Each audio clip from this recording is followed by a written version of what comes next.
মামুলু এই একদম পানী দেখি একচুৱেলি ৰ'বই পৰা নাই তো বন্ধুসকল আজি আমি বৰ্তমান উপস্থিত আছোঁ কাকোসাং নামেৰে এটুকুৰা ঠাইত So guys, अभी मैं हूँ काकोसांग में। So अभी हम जाने वाले हैं काकोसांग वाटरफॉल में और वो बहुत दूर है, हमें ट्रैकिंग करके जाना पड़ेगा। So let's go। ইহঁত কেইটা ফূৰ্তি দেখিলে নহয় একচুৱেলি কি হ'ল আজি হোটেলৰ পৰা জাষ্ট ওলাওঁতেই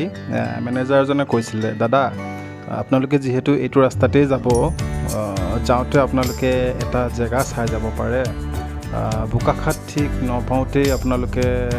কাকোসাং বুলি এটা ৱাটাৰফলছ আছে তেখেতে কোৱাৰ মতে নেশ্যনেল হাইৱেৰ পৰা 10 কিলোমিটাৰ্ছমান সোমাই গ'লে আপোনালোকে পাব বুলি কৈছিলে আৰু ঠিক সেইমতে আমি আহিলোঁ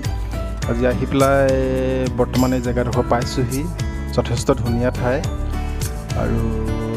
10 কিলোমিটাৰ আহি এইখিনি খোজকাঢ়ি আহি আছোঁ এতিয়া So guys, finally हम जैसे काकोसांग वाटरफॉल में पहुंच गए इतना मेहनत करके। So चलिए इस वाटरफॉल पर करते हैं।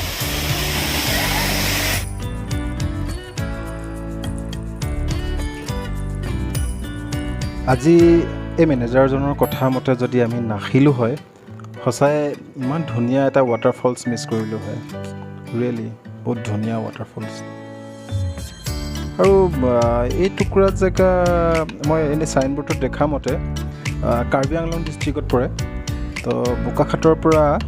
বকakhat নপাওঁতে একচুৱেলি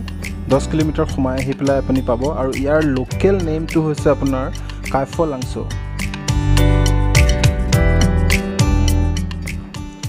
ৱাটাৰফলছ বুলি ক'লে সাধাৰণতে আমাৰ মনলৈ আহে শ্বিলংখনৰ কথাই মনলৈ আহে শ্বিলঙত যিহেতু কেইবাটাও ৱাটাৰফলছ আছে কিন্তু ইমান ওচৰতে যে ইমান এটা ধুনীয়া ৱাটাৰফলছ আছে সঁচাকৈ জনা নাছিলোঁ তো গাইজ আপোনালোকো আহক চাবৰ কাৰণে আমাৰ নিচেই ওচৰতে আছে খুব ধুনীয়া ঠাই তো